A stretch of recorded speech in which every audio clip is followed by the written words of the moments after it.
Bienvenidos a una nueva entrevista aquí en DFTV. Este miércoles finalmente conocimos la decisión adoptada por la Reserva Federal luego de su reunión de política monetaria de 2 días. Para ahondar en el tema estamos junto al economista de Euroamérica, Luis Felipe Alarcón. Luis Felipe, muchas gracias por estar aquí con nosotros. Gracias a ti por la invitación. Bueno, ya era esperado por los mercados, ¿cierto?, que hubiese un recorte en el programa de alivio cuantitativo. ¿Se esperaba que fuera nuevamente en otros 10.000 millones de dólares? Absolutamente. Si uno revisa las encuestas o distintas expectativas, están todos bastante alineados en torno a eso, independiente de que las variables macro hayan tenido desempeños tal vez no muy esperados, particularmente el tema de inflación. Se espera nuevos recortes y que mantuvieran la tasa en torno a dentro del rango 0,025. Y el tema de las tasas de interés, si bien los analistas apuntan a que probablemente a mediados del próximo año podrían comenzar a subir, no queda totalmente claro cuándo sería el comienzo de las alzas, digamos. Sí, por supuesto. Si uno revisa las proyecciones, las cuales refrescaron respecto de la última tanda que fue en marzo,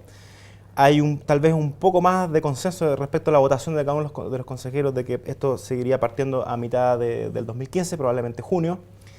Y también viendo un poco la trayectoria hacia adelante, hay un leve empinamiento en la velocidad del alza de tasas. A veces uno ve las votaciones, ve que la mediana se encuentra algo en torno a 1,25 hacia fines de 2015 y no 1%, que era lo que teníamos en marzo. Y también aún más interesante hacia adelante, y es una discusión que está muy en boga en este minuto, es cuál va a ser la tasa neutral o de largo plazo para lo que es el Fed Fund Rate hacia adelante. En su minuto se hablaba que iba a ser un 4% y hoy uno, al ver la opinión de los consejeros del board de Estados Unidos, de la Fed, ve que esta tasa se está desplazando hacia el 3,75. Al respecto, hay varios analistas, economistas también de Estados Unidos que están muy encima de este tema y están pensando que probablemente incluso podría ser algo más bajo, un 3,5. Y eso, por supuesto, tiene consecuencias respecto a cuáles son las tasas hoy. Y eso también podría colocar algo de presión a la baja las tasas Treasury. De hecho, hasta antes de la reunión, estas estaban rondando las de plazo de año en torno al 2,63, claro, 2,64, ya están al 2,58 a la luz de la discusión y también a la luz de que se subestimó un poco esta mayor inflación que tuvimos en el mes de mayo para el caso de Estados Unidos. De todas maneras, era esperable que el Banco Central de Estados Unidos, ¿cierto?, mantuviera las tasas cercanas a cero. ¿Hubo alguna sorpresa en los anuncios realizados por el Comité Federal de Mercado? Bueno, una de las sorpresas es la que yo te comento, que están hablando de una tasa neutral o de equilibrio a largo plazo algo más baja, que es lo que se estaba pensando en marzo.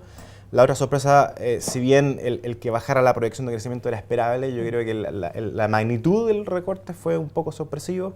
Para mi entender, fue bastante brusco. Claro, lo dejó unas décimas por sobre el 2% y se hablaba en marzo de un 2,6%, de un 2,7%, o sea, igual es un recorte más o menos importante. Y lo otro que también que para mí por lo menos me sorprendió, yo creo que a muchos analistas también les sorprendió, es que las proyecciones de inflación prácticamente no se movieron. No. Las mantienen muy cerca, por debajo del 2%, las suben desde 1,5, 1,6 a 1,5, 1,7, prácticamente una décima. Pese al alza que hubo en el mes de mayo. Pese a la sorpresa de 2 décimas que hubo en el IPC de mayo, y con lo cual en los 12 meses se acumula un 2,1, que es la cifra más alta desde 2012. Luis Felipe, ¿qué debiésemos esperar de la economía estadounidense en el segundo trimestre, teniendo en consideración la contracción que hubo en el trimestre anterior? Mira, por la medida en que ellos miden el producto, que es trimestre contra trimestre anualizado, sí. Y tuvimos un primer trimestre muy bajo, la base de comparación va a ser bastante buena para que el segundo trimestre sea bastante bueno. Se está hablando de un PIB en torno al 4%, incluso los más optimistas. Los analistas más optimistas. Claro.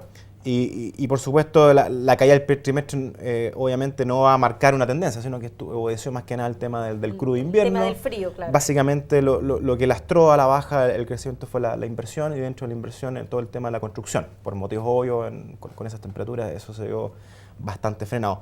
Pero hacia adelante toda la nueva data que estamos viendo, tanto a nivel micro, a nivel macro, todo se vislumbra bastante más positivo y debiésemos mantener un ritmo que debiese irse acelerando con el paso del tiempo. Tal vez lo que está más o menos rezagado son los datos de inmobiliarios, claro, de construcción, de housing, que incluso lo señala la FED en su comunicado, que sigue con una recuperación bastante lenta. Ese sería como el tema que preocupa todavía a los miembros del Comité Federal de Mercado Abierto. Y en el mercado laboral, ¿qué proyecciones tienen ustedes por ejemplo, para el mes de junio? ¿En Estados Unidos? En Estados Unidos, sí. Mira, la verdad que nosotros pensamos que este ritmo de creación de empleo del orden de los 200.000, 220.000 o sea, 200.000 a secas incluso yo diría es bastante positivo, y yo creo que no debe haber mucha disrupción en torno a eso hacia adelante.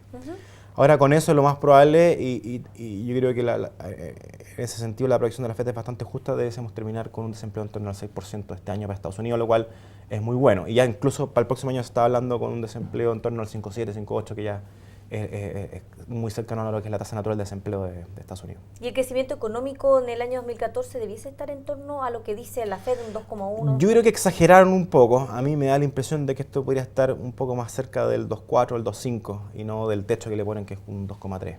¿Cómo calificarían ustedes el desempeño que ha tenido Janet Yellen como presidenta de la FED en comparación a lo que hizo Ben Bernanke? Mira, aún es difícil, yo creo que tener una apreciación en torno a en torno a juzgarla. Hasta el momento se ve que es una administración bastante continuista respecto a lo que hizo Bernanke. Ahora, tampoco hay mucho margen para hacer algo muy distinto en este minuto.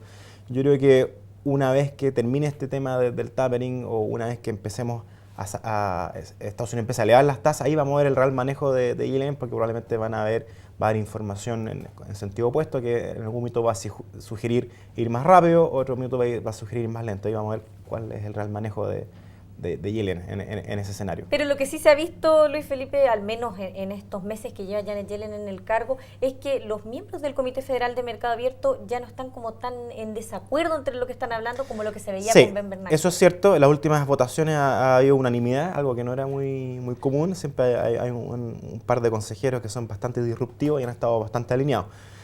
Bueno, eso también habla de que tampoco ha habido mucha información disruptiva. O sea, en el fondo, en general, la data que está generando Estados Unidos no está no es un puzzle, no es en el fondo un quebradero de cabeza como lo fue, como lo fue hace unos 6 meses atrás o un año atrás, que las visiones podían estar bastante divididas y tenían un sustento bastante sólido, en el sentido de que hay información bastante dispersa. Ahora, el Fondo Monetario Internacional, ya lo comentábamos antes de la entrevista, ¿cierto?, está recomendando al Banco Central Europeo realizar un programa parecido a lo que realiza la FED en compras de bonos.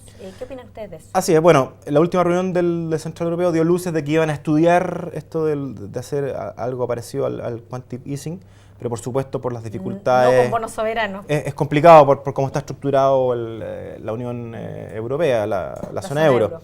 Por lo tanto, el margen de acción es bastante limitado y tendría que ser sobre bonos hipotecarios, que es más o menos lo que anunciaron. Ahora, como este organismo es colegiado y abarca una serie de países con realidades bastante distintas comparado con la realidad federal de Estados Unidos. Lo que vemos en Alemania o Grecia, por ejemplo. No tenemos que esperar cosas en el muy corto plazo. De hecho, ya nos hicieron una muestra bastante relevante de cómo actúan, de lo lento que actúan. Mario Draghi no quería...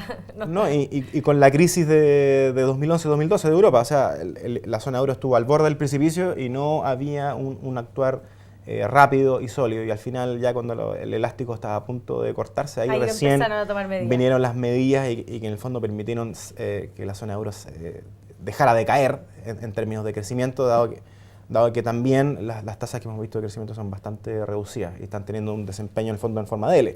Dejaron de caer y un crecimiento bastante magro hacia adelante, lo cual no decimos ver grandes sorpresas de aquí a unos 4 o 5 años más, mientras no hagan reformas estructurales, mientras no avancen más con la unión fiscal y con la unión bancaria. No, además que se le ha criticado a Mario Draghi, dentro de las críticas que se ha hecho, es que se demoró bastante en hacer estos anuncios del recorte de las tasas. Pero ahí te insisto, la demora no responde, me imagino que a Mario Draghi en sí, sino que es un tema de poner de acuerdo, y detrás de eso está... Hay países, exactamente, hay países con visiones bastante distintas y con problemas bastante distintos. Luis Felipe, muchas gracias por haber estado aquí con nosotros comentando la decisión de la Reserva Federal en su reunión de junio. Gracias a ti.